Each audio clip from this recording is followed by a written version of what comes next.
Jnana Yoga, the base text for that, what you call as Shastras, are called Upanishads. Upanishads form the essence of our Indian culture. I call it as the science. And what does Jnana Yoga talk about? Essentially, there are two subjects. One is quest for reality, another is search for happiness. The quest for reality is also common to science. The objective of science, it started in the West 400 years back, essentially. Newton and Descartes who started the ball rolling, search for reality. Another dimension which is added on is the search for happiness. So let us take first the search for reality. A little glimpse about the Western approach.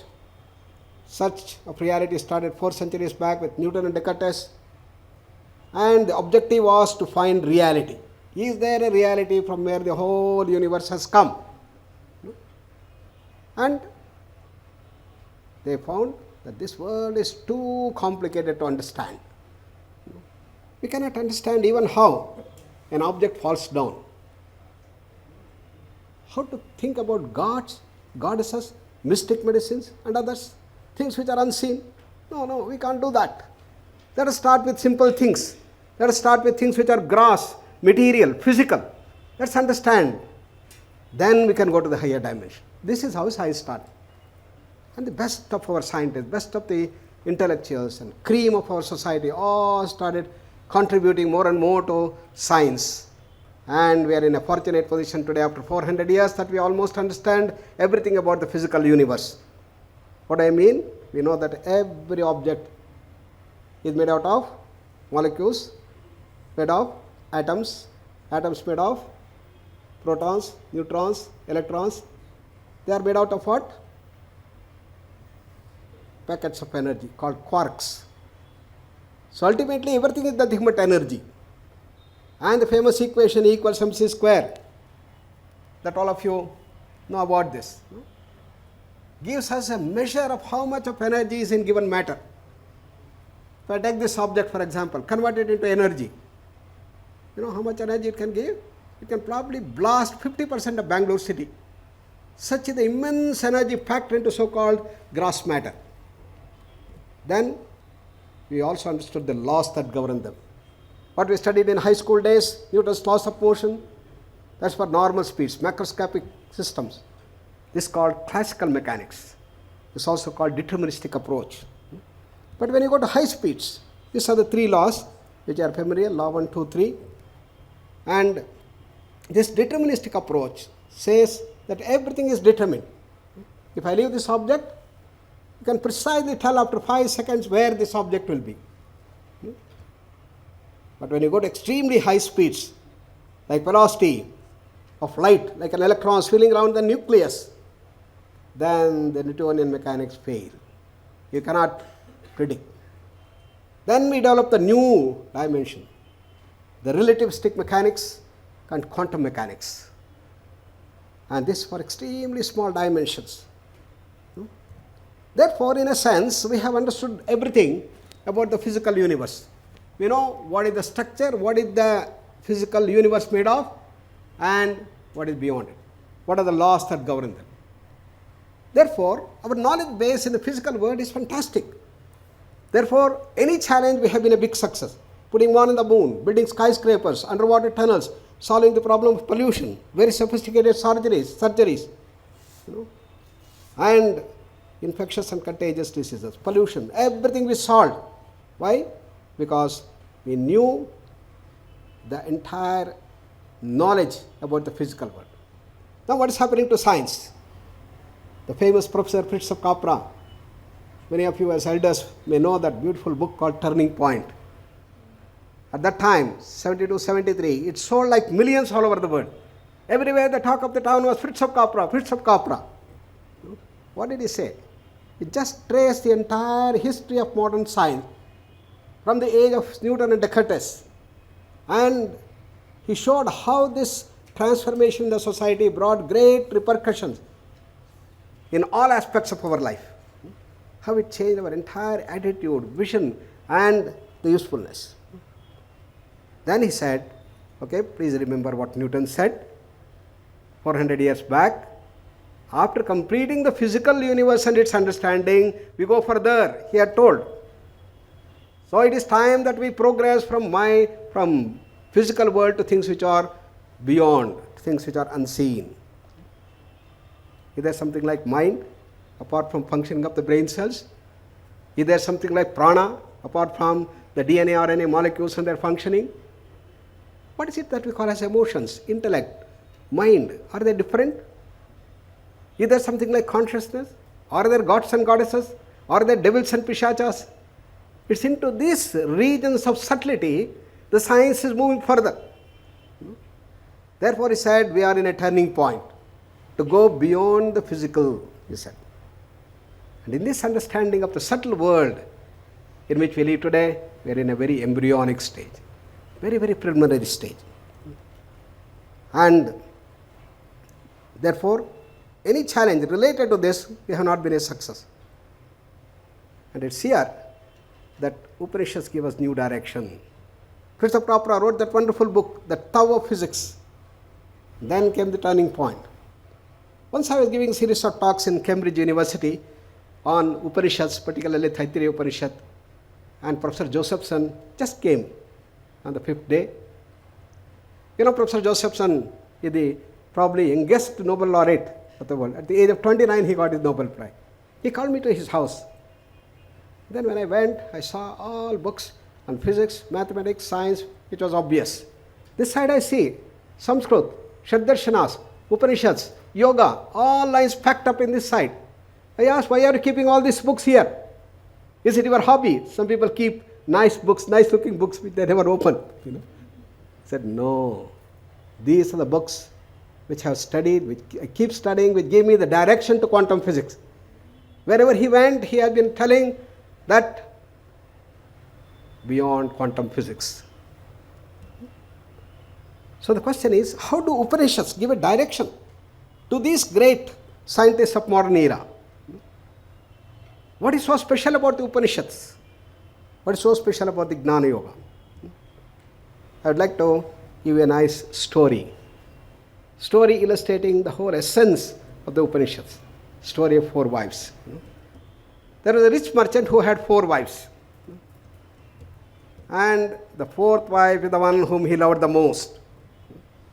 He adorned her with all rich robes, spent maximum time, all the money, property, everything he was investing on her. And he took great care of her. What about the 3rd wife? She was the most beautiful, most attractive among the 4. Therefore, he loved her also very much. He was proud of her. Whoever comes, he will introduce her. But in the heart of hearts, he is always in some sort of unseen fear. Any day this lady may run away with somebody else. What about the 2nd wife? She is a very practical woman. He loved her very much. Any problem the merchant faced, he looked at the 2nd wife. There she goes, solving all the problems. He loved her also very much. What about the 1st wife? 1st wife is a very loyal partner to the merchant. She took great care of him and she did everything good for him. Took care of the health and wealth and entire house, but everything from back. She never aspired for any name, fame, money, nothing whatsoever. Had absolute faith in the merchant. But unfortunately, the merchant did not like her at all. He never bothered her. He never took care of her. Never asked whether you are taking food. These are the 4 wives. A day came. Merchant was old. He became very sick. So seriously ill, he knew before long he is going to die. Then he thought of his luxurious life all these years. What a wonderful life I had with all these 4 wives taking care of me. Now when I die, what is going to happen to me? I will become all alone. The life will be so boring. What to do? Then he got a nice idea. Let me see whether any of my wives also can come with me. Then he called his 4th wife. What dear? I loved you the most. I gave everything for you. And now I am going. Will you please keep me company? What is the obvious answer? You fellow, you are dying, you want me to die, get lost. The 4th wife went off. And that hit the merchant deep in his heart. Then with a little suspicion in his heart, he looks at his third wife. What do you say, my dear? Can you come? I am going to a new place. There may be more VVIPs whom I will come to introduce. You will get a new life. Can you join me? Bird in hand is but two in the bush. Life is so attractive here, so wonderful here. But here, I am only waiting for that moment for you to die. As soon as you die, already I have picked my partner next. He said. Oh, it was a big hit to the merchant. Then with the greatest hope, he turned to his second wife. Oh, my dear, you have been very practical. You have been helping me all my years of life. Now I want you the most. Now I am leaving. Can you please come and join me and keep me company? With a melancholy stuck face, this wife says, no, my dear, sorry, I am so sorry, I can't come with you this time. The best I can do is only carry you to a grave or a crematorium. So the merchant was almost devastated. Then he hears a sweet voice. Don't worry, I am going to go with you. Wherever you go, I will keep serving you, following you, and doing everything for you. Looks at, there is the first wife. How is she? So skinny, almost like skeleton. Merchant felt so bad. What a shame. When I could have done everything for her and never cared for her, but she is the only one who is prepared to go with me. He felt so bad. So, who are these four wives? Question is not only those that merchant had. We all have four wives. Who are these four wives? The fourth wife is our fond body we love the most. We take care of the body. We do everything for the body and spend time, money, property, everything for this body. But no matter how much time we lavish in making it look good, it is bound to leave as soon as we die. The fourth wife cannot go with us. What about the third wife? It's our possessions, wealth, property. Look at my beautiful house, such a wonderful TV and the audio, movie thing, everything we are so proud. She is the most attractive. And we introduce to everybody. But what is going to happen to this third wife? The moment we die, all this property is going to go to somebody else. Third wife is going to marry someone else. Then who is that second wife? Second wife is our family and friends, always come for our help. But whatever may be their closeness to us, when we are alive, the farthest they can do, is only carry our dead body to the grave or to the crematorium. They cannot go with us. Then what is it that is the first wife? Something always from behind that we cannot see is what we call the Jivatma. That is our individual soul. And we are too busy to look at it. We are all the time running and running. We don't know many times why we are running. And therefore we have no time to look at. Please come. Every day you do yoga. No, I don't have time. I'm so busy. I'm occupied. So, the moral of this story is to tell us that please don't regret as the merchant got regretted. Come and start looking at the deeper dimensions of our life. The Jivatma. What are those deeper dimensions? This is the set of 5 layers of our existence. The Upanishad tells us we are not just a physical body. We have 4 more layers of our existence. This physical body is called the Annamaya Kosha. Then we have the bioplasmic layer called the Pranamaya Kosha, or the vital layer. Then we have the much bigger one called the astral layer, a field of mind.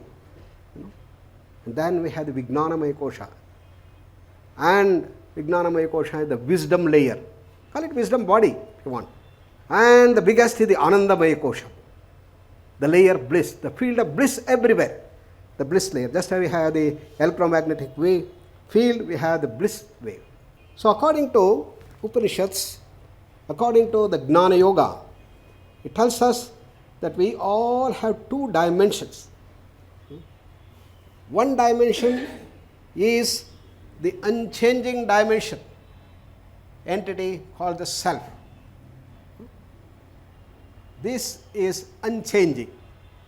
It does not change at all. It is transcendental, beyond space, time and causation. Where is it? Is it far away in the heaven? Yes, it is in the heaven. Is it inside? Is it here? Yes, everywhere it is there. Every villager in our country knows where is Bhagavan, where is God. He is everywhere. Sarvantaryami, he says. No birth, no death. Even time is born of it. न जायते म्रियते वा कदाचित् नायं भूत्वा भविता वा न भूयः अजो नित्यशाश्वतोऽयं पुराणः न हन्यते हन्यमाने शरीरे. Krishna is telling to Arjuna, we all have that unchanging dimension of our existence, and that is the one that has no birth and no death. Na jayate, na mriyate. Why? Even time is born of that. Even space is born of it. It's absolute transcendence, beyond space, time, causation, beyond mana, buddhi, chitta, hankara. And that is our unchanging dimension. That Patanjali called as Swarupa. That's your real state. Then coming out of that is that ever-changing dimension. That which goes on changing and changing, ever changing. Annamaya kosha, the body is changing, the prana is changing, mind, everything is changing. Look at the body. How do you say the body is changing? All microbiologists know today, a billion cells get created every day. A billion cells get destroyed every day. If you take one cell, there are 3 trillion activities going on. That is the weird change in which we are living. Since you came to this hall today morning, the bodies of all of us have changed thoroughly. Millions of cells have died, millions of cells have been created. What to talk about the mind, emotions, intellect, vasanas, samskaras, everything changing.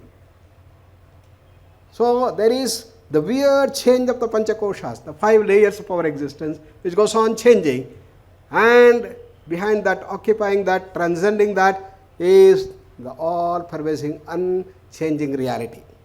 These are the 2 dimensions. So the unchanging dimension is named differently by different masters. Patanjali called it the Kaivalya, Buddha called it the Nirvana, the Vedanta calls it the Brahman, the Upanishad tells the Brahman Nirvana, Bhagavad Gita tells, and call it as pure consciousness, call it as absolute, call it as reality, whatever term you want to use. And that is our original state. And then emerging out of that is the ever-changing creation. How to examine that? How to unravel that is what we call as Jnana Yoga. In Jnana Yoga, a student comes, asks the teacher, sir, I want to know that reality. Then what does the teacher say? The teacher says, go and do the experiment. Tapasa brahma vijignasasva tapo brahmeti, said. But how to do the experiment? The teacher should give a hint. So he says, okay, go and find out within you. There is something within you because of which you are born, it is because of which you are sustained, into which you go back again. Yato va imani bhutani jayante, yena jatani jivanti, yat prayanti abhisambhishanti iti, tad vijignasasva tad brahmeti, tad tapas iti. That is the experimental thing you have to do, my dear. Please go and do. Then the student goes and started thinking and thinking, what is it that I am made of? And what is it that sustains me? What is into which I go back again when I die? I got it. Ha, boo, ha, boo, ha, boo. Eureka of Archimedes. What is it? Ahamannam, ahamannam, ahamannam. I am nothing but that matter principle. I am nothing but atoms and molecules. Look at the body. The body is made out of atoms, molecules, and the matter. And what sustains me? The food I take.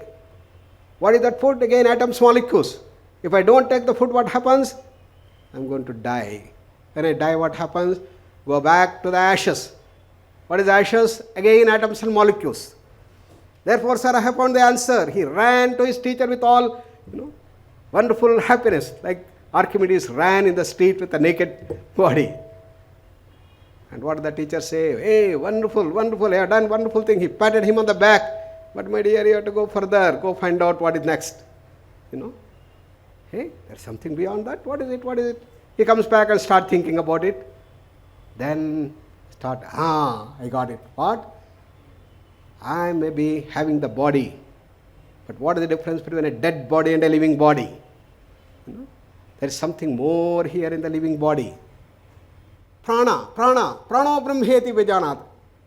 And he came back to the teacher again. And he says, I thought it is Anna sir, but I am not, I am prana brahmeti vijanat. Again the teacher sends him back. Fine, go further. Deeper investigation. And the student comes back, starts thinking, hey, I thought prana. Then he remembers, well, I may have the prana, but if I am in a state of coma, what is going to happen? He remembered one of his friends who had a big accident and was brought, and he was in the state of that coma.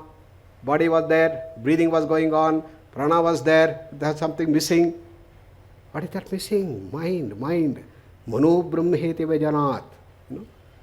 And when he came with that answer, the teacher, name of the teacher was Varuna, the name of the student was Bhrugu, and the Varuna as a teacher he says, great, you have done fantastic thing, but now my dear you have to go further, he says.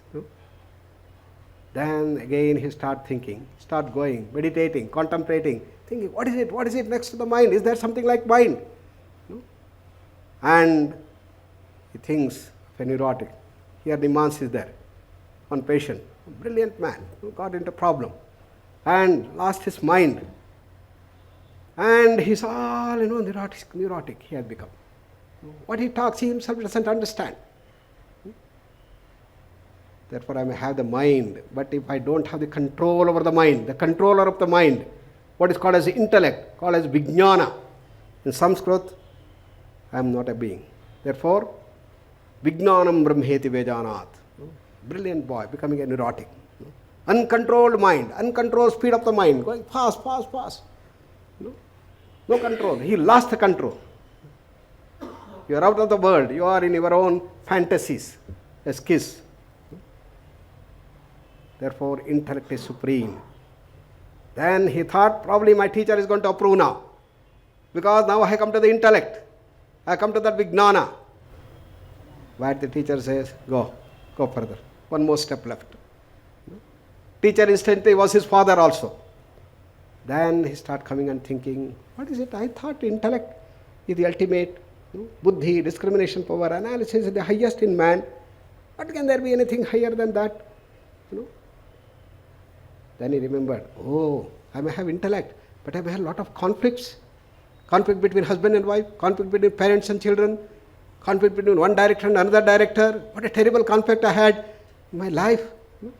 I may have intellect, but if I have the conflict, then what is the use? There should be something higher. He started sitting and meditating. And as meditating, trying to find out from where the intellect arises. Then suddenly there was an inner explosion. Samadhi. And in the state, he was all bliss, happiness. Full of happiness. And what is the nature of that? It is beyond the intellect, beyond thoughts. It was all silence. Saparame vyoman pratisthita. And this time student sat in that immense inner silence and bliss. Something different happened this time. Student did not come to the teacher. The teacher and the father, Varuna, thought, what happened to my dear boy? Long time he has not come. Probably he went in search of him. There he says, he's all sitting in that immense inner silence and bliss in that samadhi. The question is why he did not come back to the teacher. Because each time he came earlier, he had a doubt whether he is right or not. He wanted a confirmation. But this time he had no doubt. Why? Doubts can arise as long as your intellect exists. As long as your discrimination is active. There could be doubts. And it can be deeper and deeper questions. But if you go into the deep silence. Go beyond the intellect, where the intellect is not performing, intellect is not manifesting itself. Take for example a deep sleep. I slept very nicely, no dreams, complete silence. Do you have doubts in that state? Can you have doubts? All your pain is forgotten. All your miseries are forgotten. Atra mata amata bhavati, pita apita bhavati, stenaha astenaha bhavati, bhrunaha abhrunaha bhavati, ananvagatam punyena, ananvagatam papena, tirno bhavati, sarvan kaman hrudayasya. This is a quotation from Brihadaranyaka Upanishad, the biggest among the Upanishad. It says, in this state, you have forgotten all your responsibilities. Your mother is no more a mother, father is no more a father, and you may be a big patient suffering from intense pain. What do the doctors do? Come on, I'm going to give you a painkiller and make you sleep. Go to the sleep, the biggest of this thing. So in that silence there cannot be doubts. Therefore all doubts vanish when you go to the very source of the intellect. That source of intellect is the state of bliss, ananda, is the state of anandamaya kosha. And therefore to resolve your conflict, you have to go back. You have to go back and get all the knowledge there. All knowledge is enshrined in that. All power eminent in it. And it's that silence. You found that, that is the end of the story. Anando brahmeti vijanat. Parame vyoman pratisthita. And this is a set of 5 layers. And beyond that is that unchanging dimension. All these 5 layers go on changing and changing. Annamaya kosha, pranamaya kosha, manomaya kosha, vijnanamaya kosha, anandamaya kosha, everything is changing. Even the anandamaya kosha goes on changing in a very subtle form. It's called the karana sharira, it's called the seed. Whereas that pranamaya, manomaya, vijnanamaya kosha are called the subtle body or the sukshma sharira. The gross body is called the sthula sharira. Sthula means grass. You can see. But pranamaya kosha you cannot see. But if I make my eyes very subtle, I can see your pranamaya kosha. Manomaya kosha is still subtler. Vijnanamaya kosha is still more subtler. But karana is the anandamaya kosha. It's from the ananda it comes. Where does the anandamaya kosha come from? Where does pancha koshas come from? It is from our infinite eternity. And that is our real home. That home is infinite. Purnamadaha, Purnamadam, Purnat Purnam Udachyate said. That Purna, that infinite, from where this infinite creation comes, living that infinite untouched, it is said. That is the dimension. Therefore the Panchakosha has been beautifully brought forth by the Upanishads. And what we have done in modern science in such a priority is essentially understanding of the physical world. And the time has come, we have started going beyond, exploring what is prana, exploring what is mind, emotions, intellect and so on. And the journey is long. It took 400 years for us to understand the physical world. We don't know how long it's going to take us to understand the higher dimensions. These are the fields, one encompassing the other, one transcending the other. I called it as a n-worlded reality. The world is encircled one above the other. They are all like these packets. And in Anandamaya Kosha, we have absolute bliss. It's all bliss. Wonderful happiness, bliss, no tensions, no stresses, no worries, no miseries, no diseases. We're in our causal state. Come to Vijnanamaya Kosha, the differentiation start. I am different from you, you are different from him, he is different from others. Differentiation start. But in Vijnanamaya Kosha, the knowledge is total. I know everything about the universe. Therefore, every action is governed by the right action, right knowledge base. That's called the Vijnanamaya Kosha. And when there is a conflict, always we stick to the knowledge base and do our activities. This is the basics of ethics. So it's in the Vijnanamaya Kosha we have the basis for all ethics. And ethics and morality is to bring us to the level of Vijnanamaya Kosha, to take us to the Anandamaya Kosha. And all moralities and yama and niyama and the 10 commandments of Christ are the 10 dimensions of Manusmriti that he gave. Everything is meant essentially to elevate us to that supreme pure consciousness. The kingdom of heaven is within us, said the Christ. The Sarve Amrutasya Putraha, said the Upanishad. We are all sons of immortality. So Vijnanamaya Kosha, for practical purposes, is the supreme and the highest state of perfect health. But when you constrict further to the Manomaya Kosha, then the dominance of the emotions start coming up. Duryodhana wakes up and he starts pulling us in the other directions. You know what is right? We do wrong things. No? Then the problems start. Doctor has told, my dear, your sugars are shooting up. No more sweet. I know you are so fond of your sweet. Gulab jamun, rasgulla and birthday cakes and whatnot. But no more of all those things. You have to stop. But you say, okay, reluctantly you go and accept him. After a few days, there is a big party that is lined up there with all types of your fond sweets in front of you. What happens? When you look at that, Kurukshetra Sangrama, the war of the Pandavas and the Kauravas. This is what Sigmund Freud said. There is a conflict between the id from within and the superego there. And that conflict tears us apart and the ego jumps up and down. We don't know where to go. If the ego succumbs to the lower desire, the id, Duryodhana dominating the scene, you have the problem. All problems start here. That is, the ethics is thrown away. You know what is ethics? Money attracts us. And you lose all your integrity, honesty, research will go down. And you want to get the money and you support the industrialist who is financing. Because what matters in life? I want money. And he is going to give me a lakh of rupees. Why should I stick to my honesty and integrity to show that the results are against him? Collapse. So it is the descendants of the Vijnanamaya Kosha to Manomaya Kosha which causes all the problem. And in individual lives, this causes the problem called Adhi. Adhi is an imbalance at the mind level. And that is the root cause for all the diseases that we see of the modern times. And therefore, throwing away of the ethics is responsible for the problems of the modern society. Asthma, diabetes, hypertension, heart problem, epilepsy, migraine, all are rooted in throwing away of our ethics and morality. And then it comes down to the next level, the prana level, pranamaya kosha. Pranamaya kosha is in a beautiful balance, very well set, nice, harmonious, coherent. But now Adi is something like a stone being thrown there. And the whole thing gets disturbed and it gets haphazard. But still, mind you, no diabetes, no hypertension, no heart problem. But if you look at your breathing, you understand. Haphazard breathing, dirty breathing and fast breathing and the jerky breathing. Left nostril flowing more than the right, right flowing more than the left. Who cares? If more flow is on the left or more flow on the right, who cares? If the breath is fast, who cares? We don't understand. Then it comes down to the physical body, Annamaya Kosha, and becomes a vyadhi.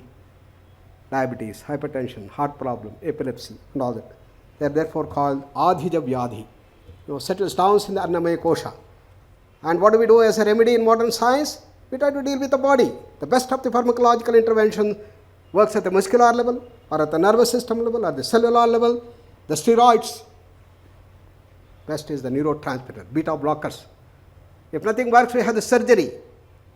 But everything only at the physical body level. But what you see in the physical body as diseases is only a symptom of a disease. Supposing you have high fever due to influenza or maybe due to cholera and the temperature has gone up, you try to reduce the temperature, give him an ice pack, give him a cold water bath. Will it solve the problem? No doubt it gives a symptomatic relief. But unless you kill those germs which are causing your cholera or the influenza, you have no solution. Same thing is happening to modern ailments.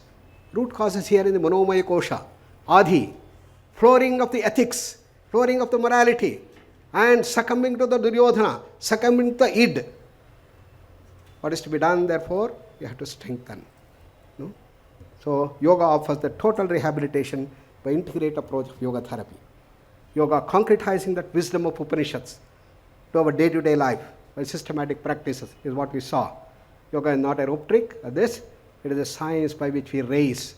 That's the connection between Jnana Yoga and this. So, yoga is a tool for total growth at the physical, mental, emotional and intellectual level, and that gives the total solution. Jnana Yoga is one part of the entire four main streams of yoga. In Jnana Yoga, we bring about the notional corrections, we bring about the cognitional transformation, we remove that ignorance and give the solution to the ethics and morality. It says that you have to go to the very base of that. So let me stop here and then open the field for any questions that you may have. Thank you very much. This is regarding the first presentation that you made. In that you had shown a slide whereby you can move from a illness to normal health, then positive health. Correct. So my question is, can health is a state of complete physical, mental and social well-being and not merely. Okay, that. But can there be a positive health and a normal health? So can there be a negative health or a positive health? Health is an absolute. Yeah. So can there be positive and normal? Normal health to positive health. When you come down, negative health means illnesses essentially. What is meant by positive health? Normal health means, supposing I may have a little headache here and there, and I have a little diarrhea, I have a little fatigue, but still I go to the work. Doesn't matter, these things come and go to the work. But positive health means you are full of lightness in the body. You have a lot of bliss inside and happiness inside. You are going with energy, vitality and full of vigor, and you are able to work with the fullest of your efficiency. This is maintaining. Can we maintain that positive health throughout our life? Every day in and out, can we maintain that positive health? That is the one that yoga offers us. Not only you prevent from diseases, prevent from negative dimension, but start moving towards positive. That's the semantics of the positive health. Perfect health is with total knowledge base, with absolute performance of the ethics and morality.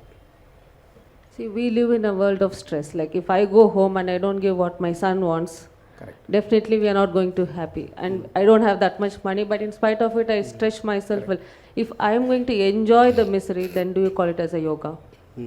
Yeah. Or do you want us to enjoy the sufferings we go through to attain that positive health and happiness? That's because we have to live in this world. We are not going to take away from this world to live. Yoga is meant to live in the world happily. How to have that happiness? Solving all such problems is the crux of yoga. That needs an understanding and a practice.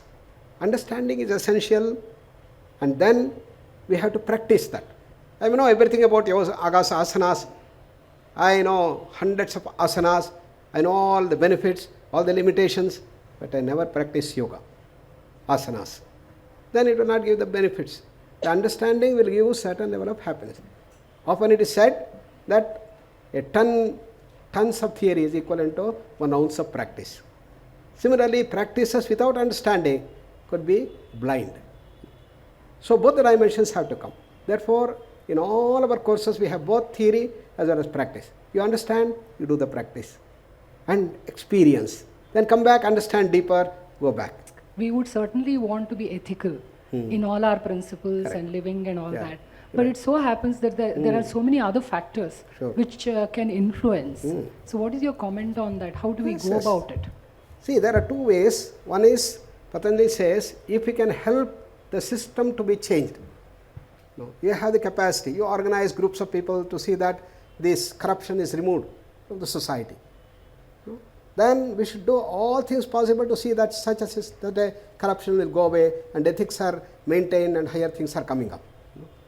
If that is not possible as an individual and you are put in such a difficult situation, what is to be done is the real question. If you have that inner strength, you maintain that integrity, facing all problems. The problems could be almost, cutting you to the core. Can you still maintain that integrity and honesty? Is the real test that comes. For that, what you have to do is we have to grow, elevate. Every such demanding situation is a test for us to grow higher. Therefore, it's an opportunity given by the nature to every one of us to grow higher. Kunti used to pray. What she used to pray? Oh Lord Krishna, please keep me in difficulties, problems, challenges. I don't want to be in the palace with all the comforts. What a type of prayer. Who would pray like this? You go to the God, oh, remove all my misery, remove all my tension, remove all my stresses, we say. But what is Kunti asking? This is the real understanding.